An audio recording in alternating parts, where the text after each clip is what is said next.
Hello everyone, welcome to Answer Kari. Today we are taking up important topics for GS paper of UPSC Civil Service Examination. Starting with the first one, World Court orders Israel to take action to address Gaza famine. So here the important institution is ICJ, International Court of Justice. It is in Geneva and it solves, it addresses the dispute between the countries rather than individual. Individual के लिए ICC है, international criminal court, which talks about war crime, human rights violation, genocide, and it tries the individual. ICC was formed under Rome Statute, whereas ICJ is a very principal judicial organ of UN.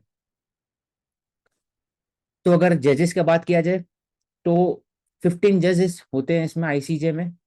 हर एक जज के 9 years term होते हैं and they can be री elected. So here the ICJ has ordered Israel to refrain from any act that could fall under the Genocide Convention. दो convention होता है, Vienna convention है, जेनेवा कन्वेंशन होता है. तो जब वियना का बात करते हैं, it is between the countries, diplomatic immunity से रिलेटेड हो सकता है, international code of ethics of war between the countries. Geneva convention जब दो कंट्री बीच में वॉर होता है तब इट इज अपहोल्डेड. तो here ICJ has order Israel, that is why ICJ deals with the country matter rather than individual. Problem क्या ICJ का कि it can order the country but it can not enforce its own decision. Enforce तभी कर सकते हैं UNSC के through कर सकते हैं, लेकिन यूएनएससी के पास अपना परमानेंट फोर्स भी नहीं है, तो एक इशू रहता है.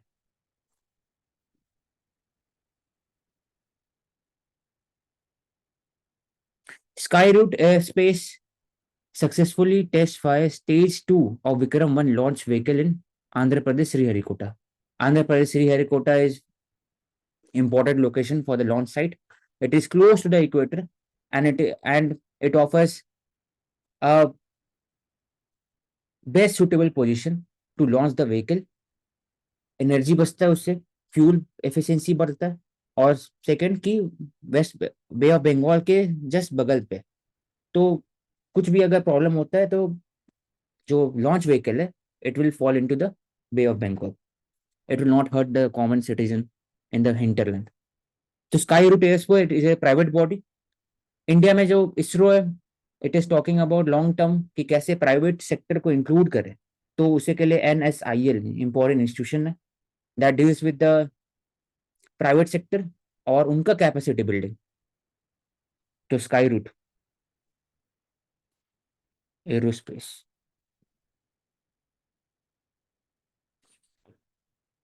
So it has launched multiple stages. Stage 2 बोलते हैं Kalam 250.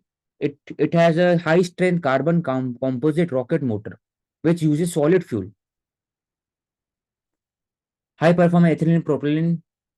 A stage 2 houses a carbon Alberti flex nozzle along with high precision electromechanical actuator. All these things are very technical. Important thing is that Kalam 250 series was launched by Skyroot Aerospace and it is a private body.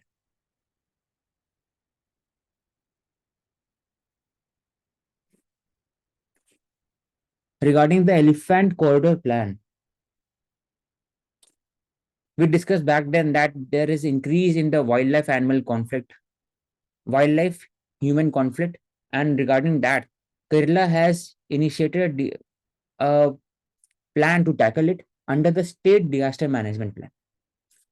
तो इसको कैसे deal कर सकते हो? There are very different type of solution. पहला use of pisciculture, use of apiculture in the boundary of the forest. दूसरा की use of Kumti model of Odisha, that is trained wild elephant that can tackle the elephant in that region. और दूसरा तीसरा की role of the local people under the joint forest committee. अलग area हो सकता है. और चौथा हो गया कि when you are implementing building roads, it should be very sustainable. वहां पर ग्रीन कॉरिडोर आप लाओगे भी, तो it should be having an underground pass. The elephant corridor plan, it has been implemented in Arunachal and Assam.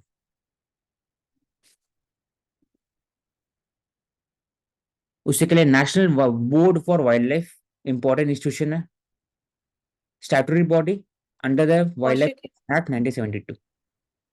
Subansiri river जो है, क्या वो ट्रांस हिमालयन रिवर है? मतलब कि क्या वो तिब्बत से ओरिजिन हो रही है, वहां से ओरिजिनेट हो रही है, कि from India? You can specify Mansi. Trans Himalayan river है एंड ट्रिब्यूटरी है ब्रह्मपुत्र रिवर की। तो थैंक तिब्बत में it is known as Chayul चू।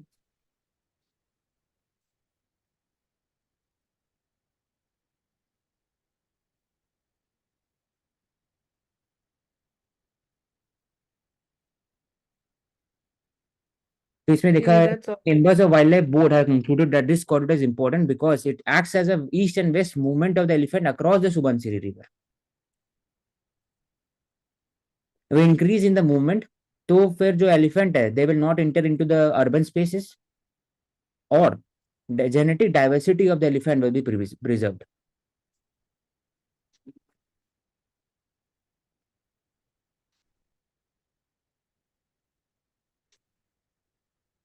And the project will be based on Wildlife Institute of India assessment of the elephant corridor. Wildlife Institute of India, it is autonomous body, Ministry of Environment के अंदर में है. You have kindly search for it.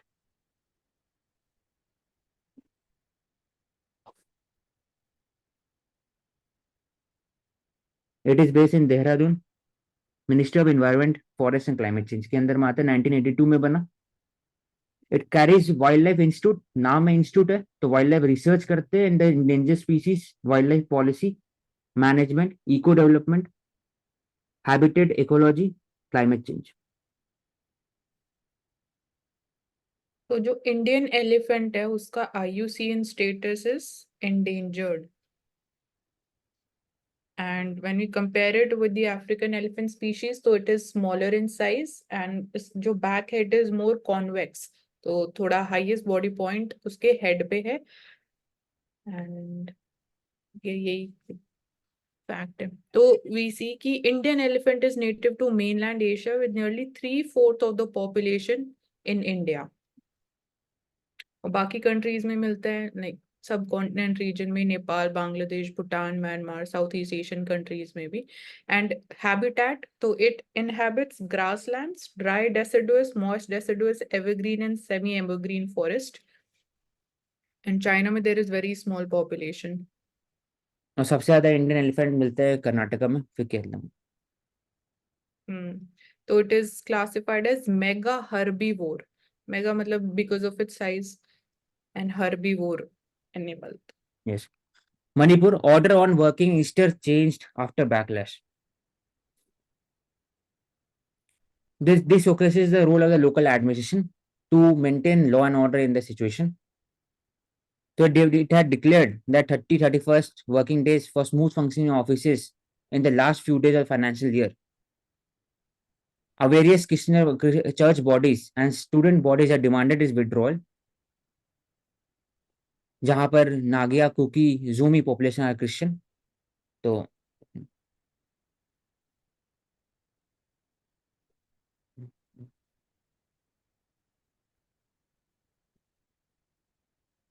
मेरे according कि देखा जाता है कुछ जगह में कि संडे का जगह फ्राइडे छुट्टी दिया जाता है, फॉर एग्जाम्पल लक्षद्वीप में, on the depending on the local religious population.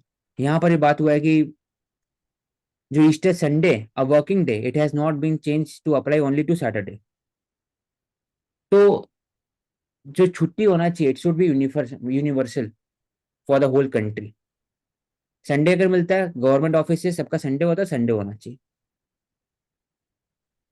क्योंकि सिर्फ और सिर्फ लोकल मेजोरिटी पीपल के विशेष को आप अडियर नहीं कर सकते, बाकी लोग भी है.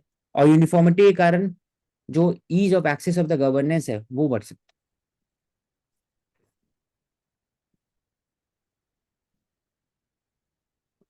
So why do we celebrate Easter?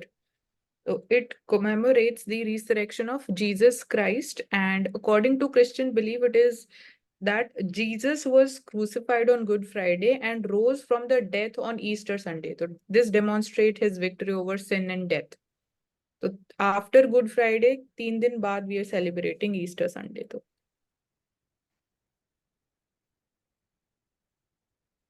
Yes. So we have discussed this one, लेकिन बस Vikram 1 3 stage solid fuel based rocket. Second stage इसलिए इंपॉर्टेंट है क्योंकि it propels the satellite from the dense atmosphere to deep vacuum outer space. तो ये इसरो के पास technology था, लेकिन अब स्काई रूट जैसे प्राइवेट कंपनी के पास भी टेक्नोलॉजी आ चुका है. उससे क्या होगा लॉन्ग टर्म में, ईज ऑफ लॉन्चिंग व्हीकल्स, वो इसरो अपने पूरे कॉन्ट्रैक्ट बेसिस पे दे सकते हैं प्राइवेट सेक्टर को. और स्पेस एक्सपोर्ट बढ़ सकता है, स्पेस सर्विसेज बढ़ सकते हैं, टूरिज्म बढ़ सकता है, जब जैसे जैसे 3 स्टेज में हम लोग आगे बढ़ते रहेंगे with the collaboration of private sector.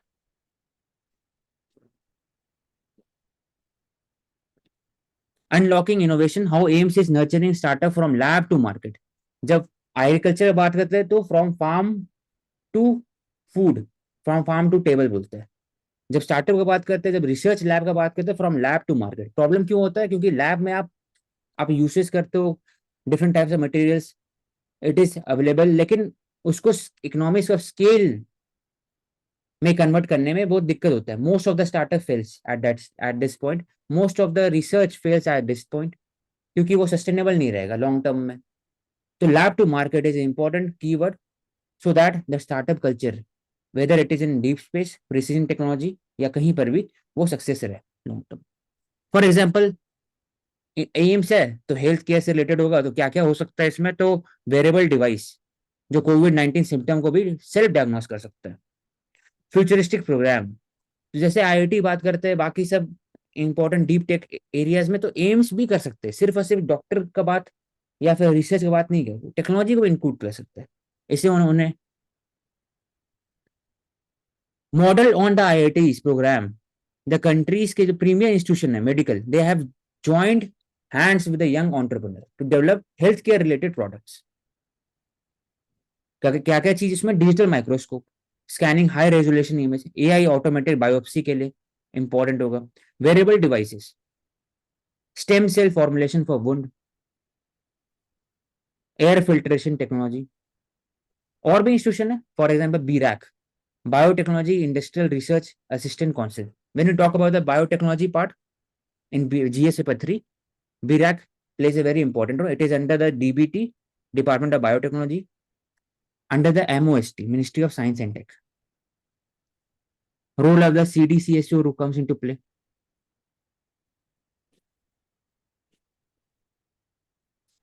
So overall, we can say that AIMS can act as an incubation center for the nurturing of startups. सिर्फ और सिर्फ इसको हॉस्पिटल ऐसा देखते हैं, टर्शियरी हॉस्पिटल, कैंसर रिसर्च, सिर्फ रिसर्च,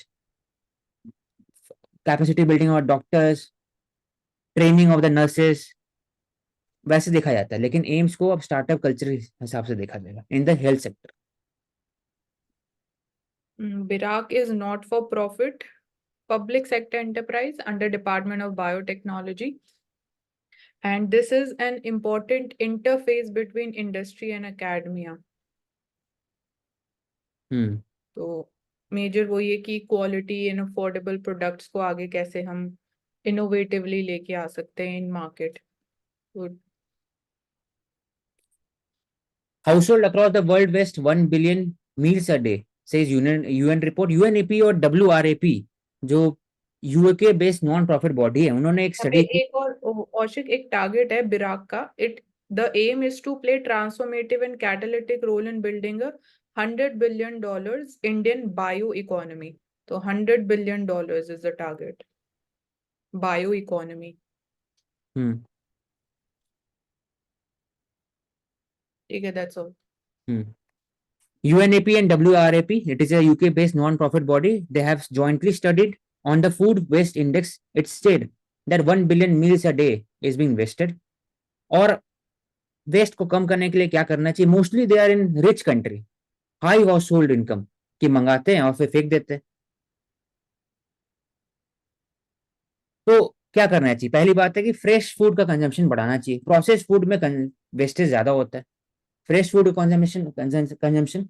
सेकेंड वुड बी कि जो वेस्टेज होते हैं mostly they are in the, India में बात किया जाए तो होटल्स में होते हैं, या फिर मैरिज हॉल, मैरिज हॉल की जगह में होते हैं। क्या कर सकते हैं ऐसा कि जो फूड बच जाता है तो लोकल एनजीओ को दे सकते हैं, they can distribute that food packet to the poor and needy.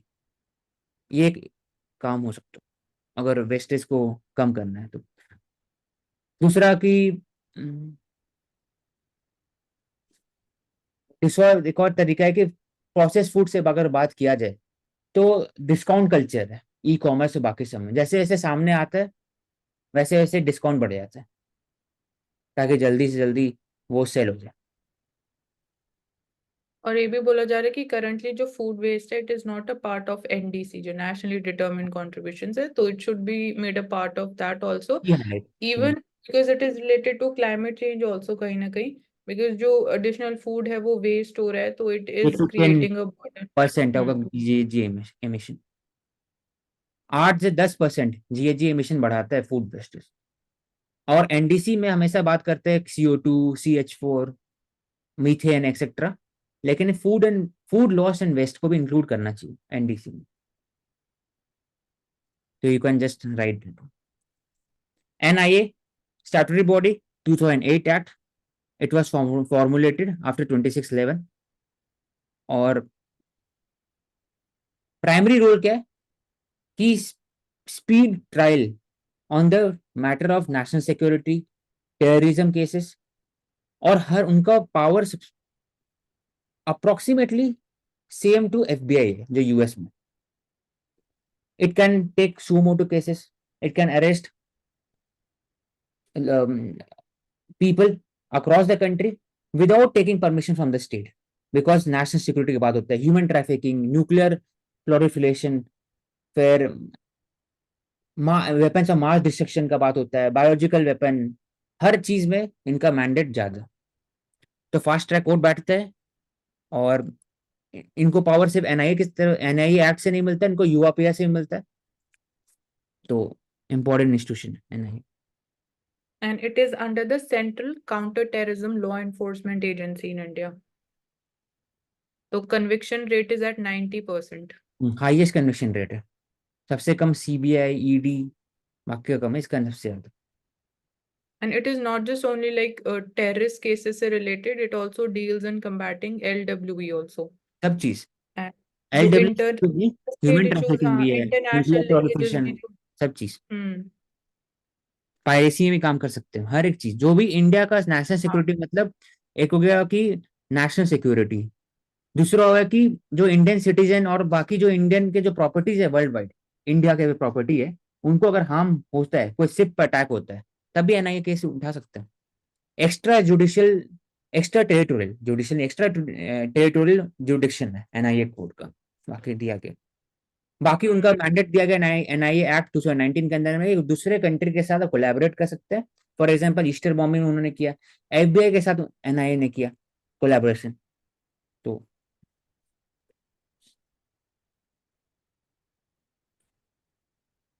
regarding the Maldives, recently we have seen that Maldives has increased the relationship status to strategic relationship with China. तो China ने glacier water from Tibet it has sent to climate hit Maldives, because Maldives is one of the V20 country, vulnerable 20 country. The millions of water they have sent from melting Tibetan glacier.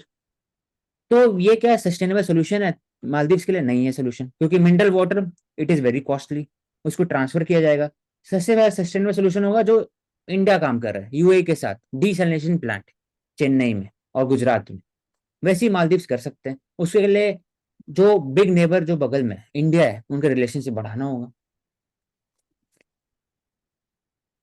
तो IPCC report में देखा गया कि 18 centimetre से 60 centimetre के बीच में the sea level is rising, और it will make Maldives virtually inhabitable by end of century.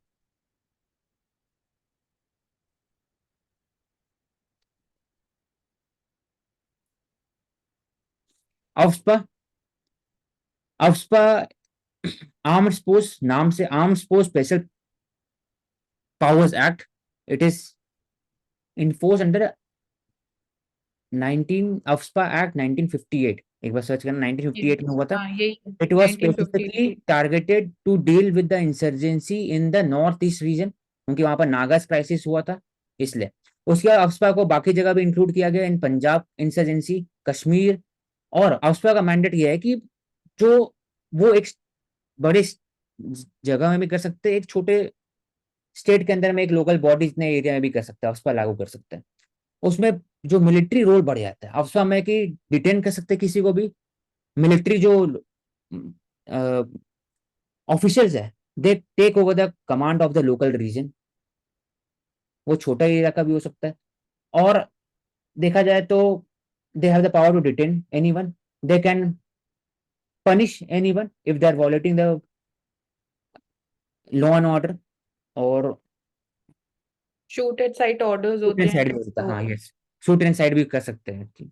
लेकिन इसमें सुप्रीम कोर्ट ने कहा है ये किसके अंदर डिराइव होता है AFSPA. AFSPA is derive from the article 34, जहां पर बोला गया है कि आप कहीं भी इंडिया के अंदर में भी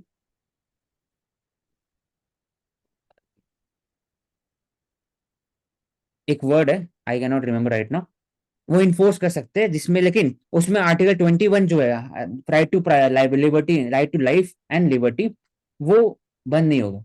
दे have the right to go to the Supreme Court. Martial law बोलते हैं, क्या हुआ? मार्शल लॉ बोलते हैं स्मार्ट लॉ मार्शल लॉ, बोलने को। हाँ ट्रू। हम्म।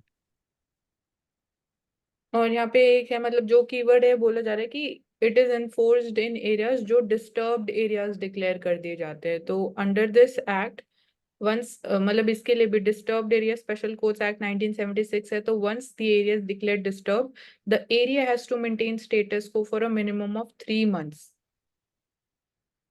यस। और और जो second previously it ASC has commission, also भी सेकंड एएससी पंजाब और कमीशन ने चंडीगढ़ कहा में है। भी इम्पोज किया गया था 1983 में जब ऑपरेशन ब्लू स्टार हुआ। तो उस टाइम पे भी पंजाब चंडीगढ़ में भी आफसा इम्प्लीमेंट किया गया था। हम्म। हर जगह किया गया, जम्मू कश्मीर, पंजाब, नॉर्थ ईस्ट। तो इसमें बोले सुप्रीम सेकंड एयर से ये बोले हैं कि जो अफवाह के कारण क्या होता है कि मिलिट्री और जनता के बीच में दूरियां बढ़ता है, एडमिशन का दूरियां बढ़ता है। तो रोक कम करने के लिए अफवाह को हटाना चाहिए धीरे धीरे। और ओवरऑल सीआरपीएफ को रूल पड़ता है, असम राइफल को रूल पड़ता है, क्योंकि CRPF is a hybrid between the military and police, central armed police force है, आर्म्ड पुलिस फोर्स। तो वो मॉडल आना, सीआरपीएफ मॉडल इज इम्पोर्टेंट। तो अफवाह धीरे धीरे हटाया गया अलग अलग जगह से। और नॉर्थ ईस्ट में जब हम देखते हैं रिवोल्ट तो we know about the famous personality Irom Chanu Sharmila और the iron lady of Manipur. तो her 16 year long we can say protest in the form of food strike. So this was against आसपा। तो उनका डिमांड ये था कि आसपा विड्रॉ कर दिया जाना चाहिए। High court has dismisses plea seeking removal of Kejriwal as CM. तो we have seen that enforcement directorate, उनके पास एलिगेशन है कि 40 years पीरियड जो दिया रहता है between the session of the parliament या फिर legislative council and assembly, arrest नहीं कर सकते। तो यहाँ पर उन्होंने एक तरह से इंटरवीन किया, एग्जीक्यूटिव का इंटरवेंशन है लेजिस्लेटिव प्रोसेस में, और उनका जो प्रिविलेज है वो हैम्पर हुआ है। तो अगर जेल भी जा चुके हैं ये, तो he can continue with the post of the CM. तो क्वेश्चन उठता है, yes he can continue because he has not been convicted. तो इसलिए HCH dismisses the seeking plea to remove Kejriwal as CM. अगर करेंगे ऐसा तो it will amount to judicial intervention, और सीएम तभी नहीं बन सकते जब ये कन्विक्टेड हो, या खुद से सीएम रहे या फिर किसी को अपॉइंट करे सीएम के लिए। प्रवेश। मेरे को यहाँ पे डाउट है, जैसे जो पॉलिटिकल रिप्रेजेंटेटिव्स होते हैं वी ऑफन टॉक अबाउट कि उनको लीगल इम्यूनिटी होती है फ्रॉम क्रिमिनल और सिविल केसेस। तो इस केस में ऐसा क्या है, मतलब ईडी हैज अरेस्टेड हिम, उसके बाद भी is continuing as a chief minister. इसमें मैं बताता हूँ कि जैसा अभी औषध जी ने बोला कि ईडी के ऊपर एलिगेशन है, जायज एलिगेशन है। आप पार्लियामेंट्री प्रिविलेजेस जो मेंशन है उनके तहत आप सिटिंग एक एमएलए एमपी को सेशन के 40 दिन पहले 40 दिन बाद तक अरेस्ट नहीं कर सकते। जब आप अरेस्ट भी करते हैं तो आप स्पीकर की परमिशन लेकर के आते हैं ग्रेव कॉन्सिक्वेंसेस क्रिमिनल मैटर्स में। आपने परमिशन नहीं ली, वायलेशन किया पार्लियामेंट्री प्रिविलेजेस का, नंबर 1। दूसरा, अगर आप एक सिटिंग चीफ मिनिस्टर को उठाकर जेल के अंदर डालते हैं तो फास्ट ट्रैक कोर्ट के अंदर आपका मामला सेटल होना चाहिए, 2 से 3 दिन के अंदर आपको सजा देनी है तो दो, नहीं तो उसको रिहा करो। दूसरा वायलेशन। तीसरी चीज, आप सिटिंग चीफ मिनिस्टर को अगर जेल के अंदर रखते हैं तो वो सीएम रहेंगे कब तक? जब तक फ्लोर ऑफ द हाउस पे मेजोरिटी प्रूव है। 70 एमएलए में से 67 एमएलए आम आदमी पार्टी, कोई नहीं हटा सकता। इसके अलावा एलजी का क्या रोल है? अंडर आर्टिकल 39AA और जो दिल्ली से रिलेटेड है, एलजी का रोल ये है कि या तो आप कॉन्स्टिट्यूशनल इमरजेंसी के लिए रिकमेंड कीजिए प्रेसिडेंट साहब को। आप वैसा कर ही नहीं सकते। क्यों नहीं कर सकते? कॉन्स्टिट्यूशनल इमरजेंसी की कंडीशन आर्टिकल 365, 355, 356 के अंदर क्या मेंशन है? आपके किसी भी यूटी या स्टेट के अंदर लॉ एंड ऑर्डर नहीं चल पा रहा है, दिल्ली के अंदर सब चल रहा है, आम जनता खुश है, सब कुछ चल रहा है, कंडीशन मीट नहीं होती। दूसरा, कॉन्स्टिट्यूशनल इमरजेंसी है, यानी सेंटर की दी हुई रिकमेंडेशन स्टेट गवर्नमेंट या यूटी मानने को तैयार नहीं है। ऐसा भी नहीं हो रहा, सब माना जा रहा है। गवर्नमेंट एलजी है तो सारी रिकमेंडेशन मानी जा रही है, वो भी ग्राउंड खत्म। इसके अलावा आप जो है डिस्क्रिशनरी पावर अपनी यूज कर दीजिए, एलजी सीएम को हटा दीजिए। कब हटा सकते हैं? जब फ्लोर ऑफ द हाउस पे मेजोरिटी प्रूव ना कर पाए। 67 MLA currently floor of the majority पे है भी, तो सारी वायलेशन जो है वो ईडी के ऊपर है अभी तक, अगर देखा जाए, अगर कॉन्स्टिट्यूशनल भाषा में इस चीज को देखा जाए। और रही बात कि कॉन्स्टिट्यूशनल इमरजेंसी, तो इन वन लाइन नहीं लग सकती है। अब हो क्या सकता है? हो ये सकता है कि सिटिंग चीफ मिनिस्टर सरकार चला सकता है, नहीं चला सकता, ऐसा आज तक भारत के इतिहास में नहीं आया। तो हो क्या सकता है इस तरीके का मैटर, क्योंकि ये रेजिजुअरी मैटर है, नया आया है, तो एक जुडिशरी का कॉन्स्टिट्यूशनल बेंच बैठे सुप्रीम कोर्ट का, जो कि जिसके अंदर 7 जज से ज्यादा बेंच जज होंगे, वो डिसाइड करेंगे कि ऐसी सिचुएशन पहली बार आई है तो इस चीज को कॉन्स्टिट्यूशनल इमरजेंसी माना जाए या नहीं माना जाए। तो यहाँ पर यूज किया जाएगा judicial review of the Supreme court. इसके साथ अगर जुडिशरी कहती भी है कि चला सकते हैं, नहीं चला सकते, सिर्फ इतना ही जुडिशरी कह सकते हैं कि चला सकते हैं, नहीं चला सकते, अंदर रह करके।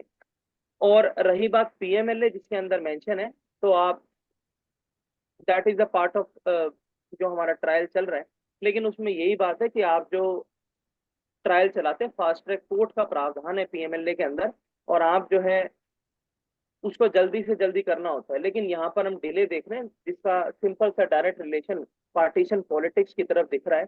जब आप कॉन्स्टिट्यूशनल स्कॉलर्स को पढ़ते हैं, जब legal luminaries of supreme court की रिकमेंडेशन को पढ़ते हैं। Thank you, continue Ashok. Thank you प्रवेश।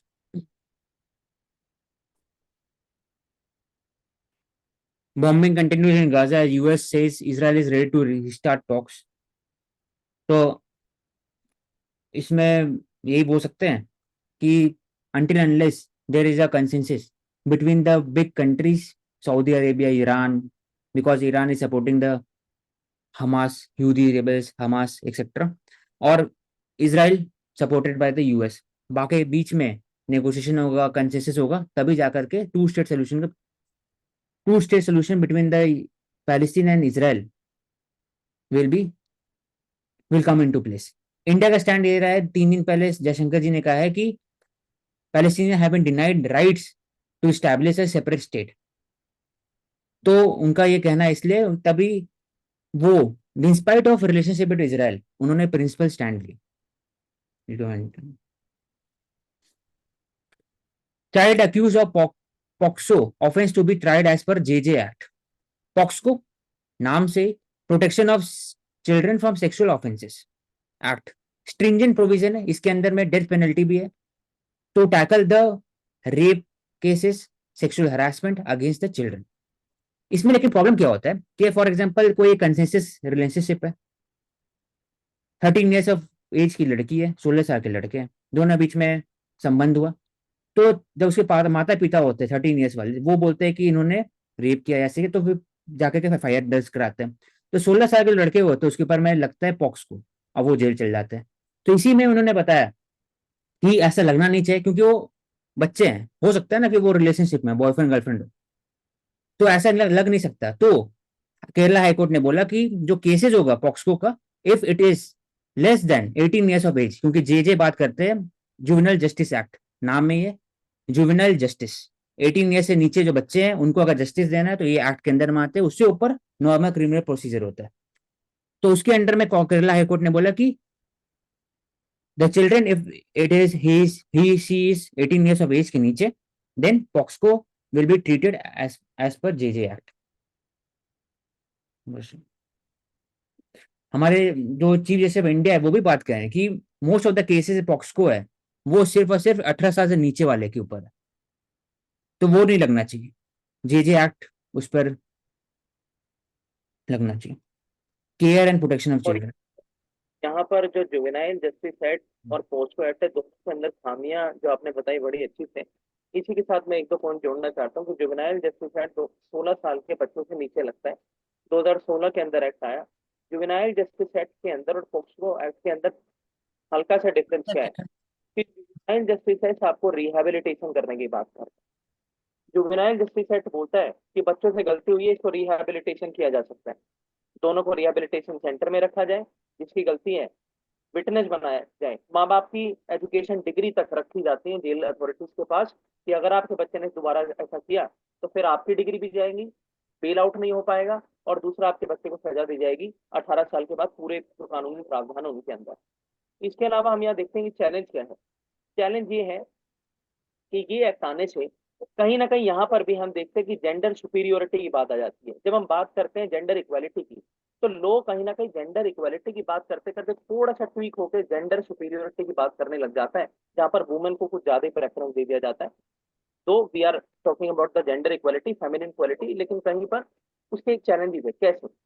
अगर कॉन्सेंसुअल रिलेशनशिप है और आपकी कास्ट दूसरे की कास्ट मैच नहीं करती है, आप अपनी लड़की को थप्पड़ मारते हो और जेल वालों को, पुलिस को बोलते हो कि इसके ऊपर आप केस लगा दीजिए पोस्को एक्ट का, जबरदस्ती हो जाती है।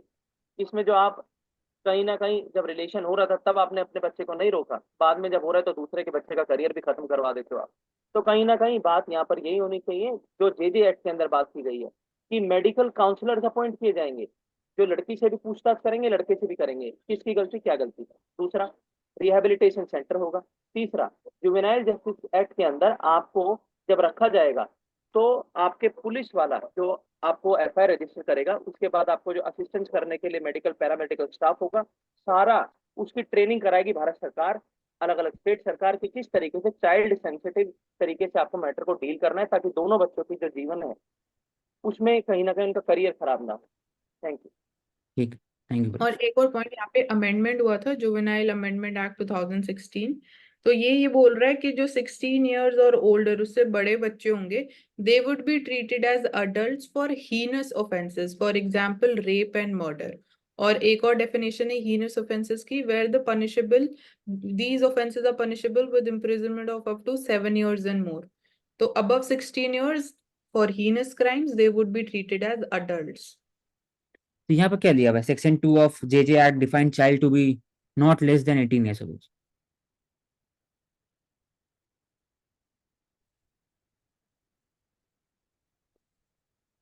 एक बार सर्च करके डाल देना।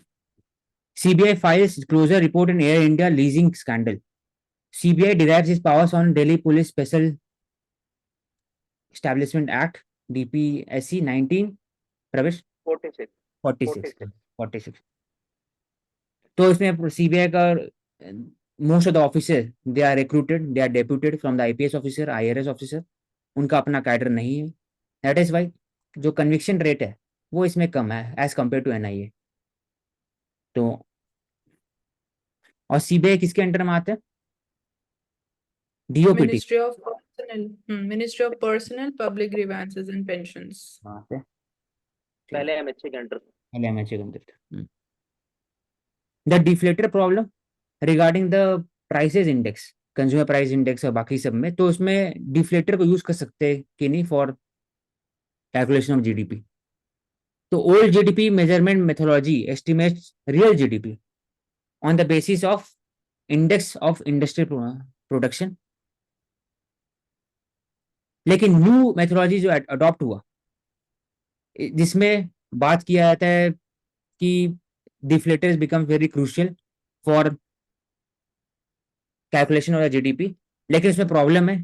पहला बात है कि एक डिफरेंस ये है औशिक, जो ओल्ड मेथोडोलॉजी है वो वॉल्यूम बेस्ड था, जो हम बोलते हैं कि एक्चुअली जीडीपी प्रोडक्शन टर्म्स में कि आउटपुट के टर्म्स में इंक्रीज हो रही है नहीं हो रही है, तो वो ओल्ड मेथोडोलॉजी में हम उसको उसी प्रोसेस को फॉलो कर रहे थे, तो इसलिए कोई प्रॉब्लम नहीं थी। बट न्यू मेथोडोलॉजी में जहाँ पे लिखा भी है कि जो हमने 2015 से अडॉप्ट करी, उसमें GDP is measured in nominal terms, मतलब जीडीपी इंक्रीज हो सकती है बिकॉज ऑफ इन्फ्लेशन ऑल्सो, तो वो नॉमिनल टर्म्स है, हमें जीडीपी चाहिए रियल टर्म्स में। तो इसलिए इंपॉर्टेंस ऑफ डिफ्लेटर और इंक्रीज हो जाती है। तो डिफ्लेटर का रोल यही है कि इन्फ्लेशन की वजह से जो प्राइसेस या आउटपुट हमें लगता है कि इंक्रीज हो रहा है, तो वो एलिमेंट एलिमिनेट हो जाता है with the help of deflator, and ultimately फिर हम वॉल्यूम बेस्ड ही निकाल रहे हैं घूम फिर के। Most of the G20 countries calculate GVA in manufacturing using the methodology known as double inflation. मतलब in this double deflation. deflation, हाँ, double deflation. Nominal output are deflated using an output deflator. Technical.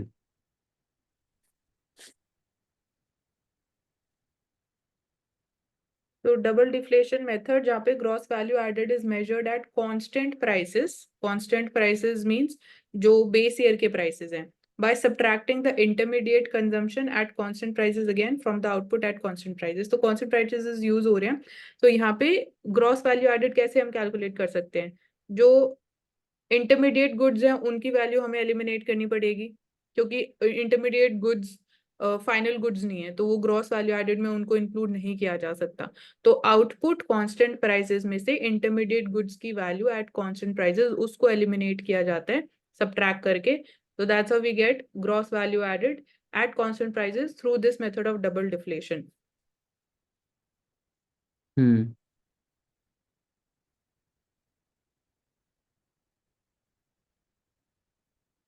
तो इसमें बात के क्या करना चाहिए, तो NSO is being developing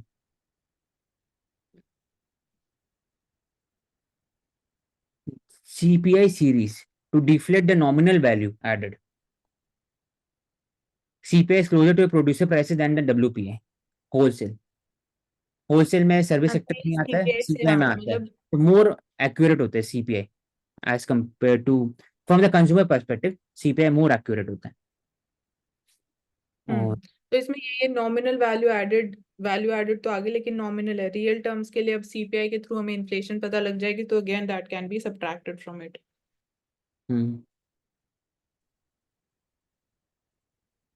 NGO accuses two others group for conversion rights to MHA। तो यहाँ पर इंपॉर्टेंट एक्ट है, FCR है, फॉरेन कंट्रीब्यूशन रेगुलेशन एक्ट, ये 2010 में अमेंडमेंट हुआ। यहाँ पर देखा ये भी जा सकता है कि किस तरीके से जो राइट और या फिर जो फेक वर्सेस राइट एनजीओ हैं, वो कहीं ना कहीं इंडिया के अंदर दोनों तरीके के एग्जिस्ट। यहाँ पर कुछ एनजीओ ऐसे हैं जो वाकई में कंट्री की डेवलपमेंट चाहते हैं, जो वाकई में जो ग्रास रूट लेवल पर डेवलपमेंट होती है उसमें एज ए कैटलिस्ट काम करते हैं। और यहाँ पर हम देख सकते हैं कि एनजीओ जिसका नाम है लीगल राइट प्रोटेक्शन फोरम, जिसने कंप्लेंट किया है एमएचए को कि कुछ ऐसे एनजीओ काम कर रहे हैं, हमें इन्फॉर्मेशन है, आप उनके खिलाफ एक्शन लीजिए, जो कि रिलीजियस कन्वर्जन करा रहे हैं कंट्री के अंदर। हाँ, कैरिटाज इंडिया बेस्ड दिल्ली में है, आनंदपुर आंध्रा में है, जो जिनके ऊपर एलेज कि वो इन्वॉल्व है रिलीजियस कन्वर्जन के अंदर। तो जब हम बात करते हैं GS2 पेपर की, जब हम बात करते हैं